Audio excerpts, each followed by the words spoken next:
Oi, gente, nesse vídeo eu queria insistir que democracia não se reduz a eleições. Por que me parece tão importante falar sobre isso agora? Porque, na minha opinião, tanto no Brasil como nos Estados Unidos há uma confusão. Parece que um modo de pensar que vive hoje em muitos países que têm essa intenção democrática, e esse modo de pensar imagina que o nosso papel, o papel das cidadãs e dos cidadãos, é votar nesse período muito restrito de tempo, que é o período eleitoral, e depois disso a democracia se exerceria pelos nossos representantes eleitos. Ora, isso na verdade é confundir a parte pelo todo, é uma metonímia, na verdade, uma metonímia que ganha vida e toma conta das nossas mentes, por assim dizer.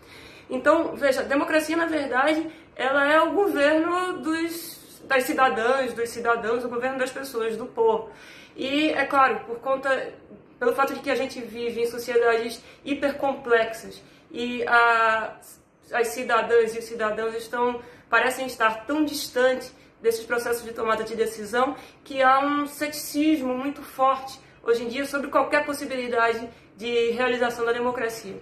Na verdade, hoje parece que a gente vive numa zona limítrofe entre democracia e plutocracia. Plutocracia é o governo dos mais ricos. E não é por acaso que eu estou usando essa palavra aqui, porque muitas vezes as críticas à democracia elas erram o alvo. Elas dizem, olha, o problema é o Estado, porque o Estado é corrupto, o Estado produz rentismo. E esse tipo de crítica não percebe que o problema, na verdade, em plutocracias, é que o Estado é cooptado pelo interesse dos mais ricos. Isso a gente pode chamar também de um processo de financiarização da vida.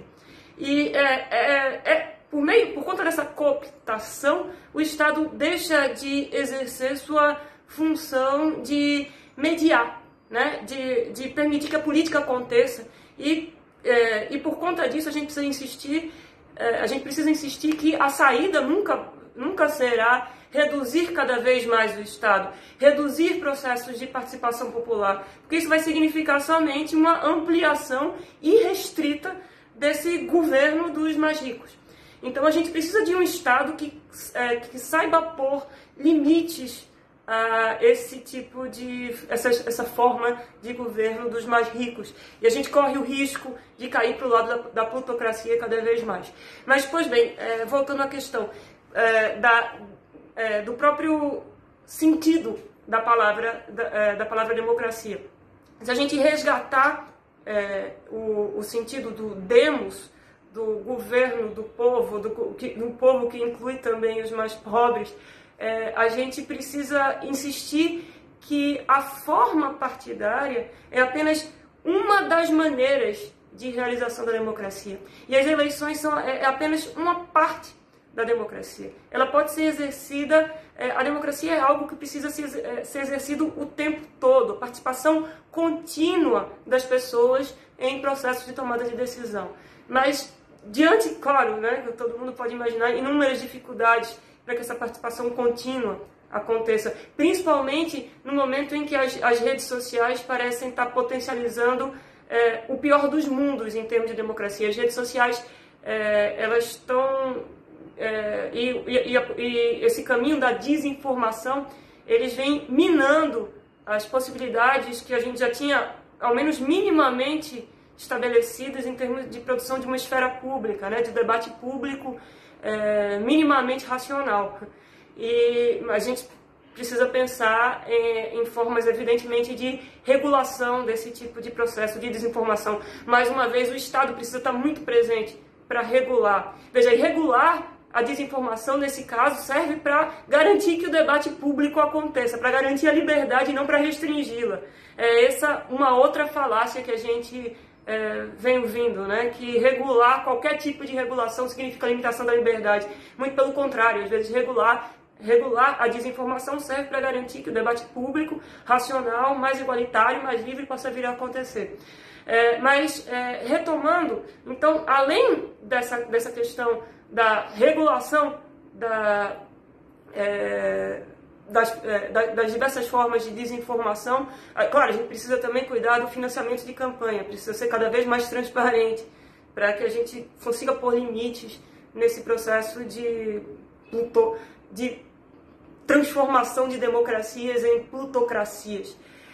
E um outro elemento também é a gente lembrar situações em que essas formas de realização mais direta da democracia, elas vêm acontecendo, porque elas já vêm acontecendo no mundo há bastante tempo, elas parecem não ser suficientemente cultivadas. Por exemplo, no Brasil a gente teve, e continuamos a ter, diversas experiências de orçamento participativo. Algumas não foram muito bem sucedidas, outras tiveram resultados muito interessantes, vêm sendo investigadas em diversas universidades do mundo, é um caminho que merece atenção. Mas existem em muitos países, outras experiências interessantíssimas que mostram como a tecnologia da informação, as redes sociais, elas podem sim ajudar na realização de formas mais diretas de democracia. Eu vou dar para vocês hoje o exemplo da Austrália, especificamente o caso da reforma na administração fiscal australiana. Veja, estou tocando num tema que é tributação. Tributação dos temas mais complexos de todos. Há inclusive aqueles que gostam de dizer o seguinte: olha, a tributação é tão complexa, as questões tributárias são tão complexas, que a melhor saída seria assim, juntar economistas e tributaristas, colocar todos eles numa sala por alguns meses e de lá sairia as mudanças necessárias no direito tributário brasileiro. Então seria, na verdade, em vez de uma plutocracia, que a gente teria um governo de especialistas, não exatamente com a participação popular. A experiência australiana mostrou que não precisa ser assim, até porque a gente precisa lembrar que o governo dos especialistas em direito tributário é o governo somente de alguns. Especialistas muito bem intencionados, por vezes, têm pontos cegos. Especialistas também têm um histórico, né? Se a gente olhar para os especialistas em direito tributário no Brasil, talvez no mundo, a gente vai concluir que eles são majoritariamente homens, majoritariamente brancos, majoritariamente heterossexuais e coisas do tipo. Então, uma restrição de pontos de vista, se a gente for, talvez seja não seja uma ideia muito boa apostar nesse governo de especialistas. Mas, pois bem, a Austrália disse que a gente não precisa fazer isso, que a gente pode pensar transformações na administração fiscal e transformações que acontecem pelo caminho da participação. Ora, os australianos se depararam com um problema parecido com o nosso. O sistema tributário deles também era extremamente complexo. Também os pequenos comerciantes australianos tinham dificuldades imensas de compreender as normas tributárias que os afetavam diretamente. Além disso, eles tinham alguma dificuldade de articulação uns com os outros. E inclusive, um outro elemento que eu acho que merece relevância, que merece ser observado, é de que os australianos, eles também tinham o que eles chamavam de cash economy, economia em dinheiro vivo. Quer dizer, para não pagar tributos, eles usavam recursos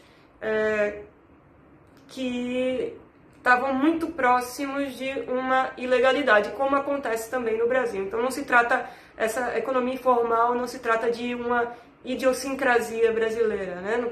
como o comércio informal nos centros das grandes cidades. Mas, bom, o que é que os australianos disseram? A ATO, a Receita Federal Australiana, ela teve uma atitude assim, inesperada. Em vez de somente insistir que é preciso cobrar tributos, mesmo que isso possa vir a inviabilizar a atividade de uma pequena empresa, em vez de fazer isso, a ATO percebeu que, de fato, o sistema tributário estava atrapalhando negócios que deveriam ser estimulados, pequenos negócios. E aí, junto com os pequenos empresários australianos, produziu, né, conversou com eles e propôs mudanças na legislação. E, de fato, todas as alterações recentes no sistema tributário australiano foram feitas a partir de estratégias para garantir a participação das pessoas.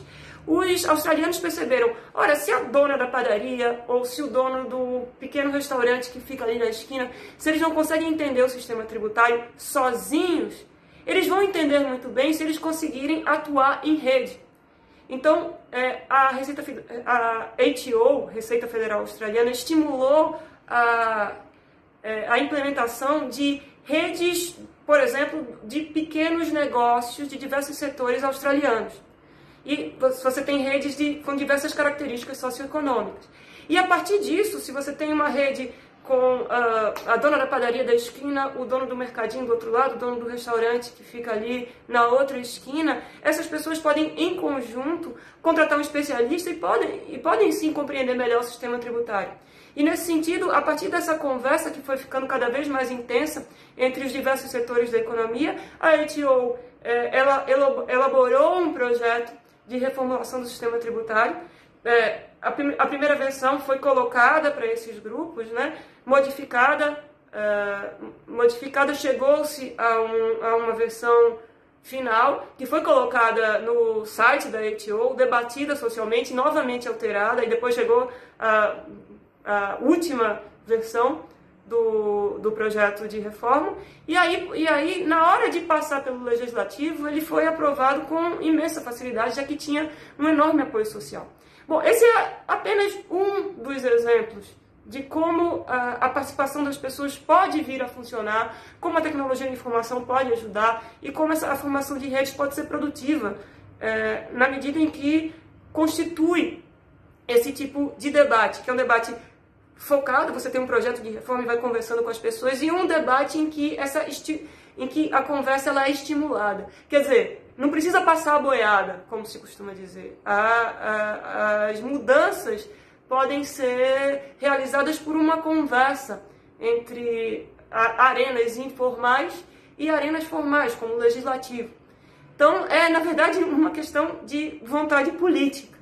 E a democracia ela pode ir se reformulando a partir desse tipo de estratégia.